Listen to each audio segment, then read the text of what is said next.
Mjeshtri i njohur korçar i qeramikës Veslaj Kolevica ka zgjedhur këtë herë të flasë jo vetëm me art, por edhe me revolt. Punimi i tij i fundit, i titulluar Spermatozoidët, është një instalacion provokues që synon të pasqyrojë sipas tij gjendjen e sotme të shoqërisë shqiptare.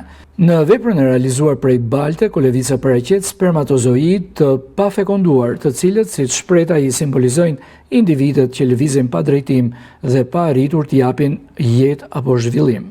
Është një instalacion, spermatozoid, po këta janë spermatozoid të pafekonduar, do me thënë të shurdhuar, që ata që dalin jashtë përdorimit, edhe vënë aty në kutia, edhe edhin votën pa e menduar fare. Ky ishte qëllimi.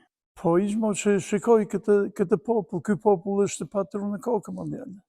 Kolevica shpreh i zhgënjur ndaj asaj që ai e quan realiteti i trishtueshëm i shoqërisë së sotme, duke theksuar se nuk mjafton të realizosh një vepër të tillë. Ajo ka nevojë të shfaqet, të komentohet, të diskutohet, por sipas tij, mungesa e mbështetjes kulturore e financiare e bën pothuajse të pamundur.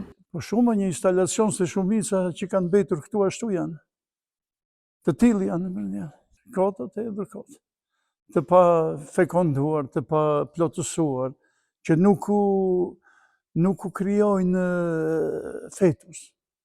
Nuk krijojnë fetus, janë fare. Nuk e di se sa e pëlqeu, se kam idenë. E unë s'jam shumë në kontakt me njerëzit. Veslaj Kolevica, një nga mjeshtrit më të vjetër dhe më të çmuar të punimit të baltës në Shqipëri, është fitues i disa çmimeve brenda dhe jashtë vendit. Por pavarësisht kontributit të tij shumëvjeçar në artin shqiptar, ai thotë se realiteti ku jeton sot një artist është më sfidues se kur. Me këtë vepër të re, Kolevica jo vetëm sfidon publikun të reflektoj, por denoncon hapur fenomenet që sipas tij po e degradojnë shoqërinë dhe po e lënë artin pa mbështetje dhe pa zë.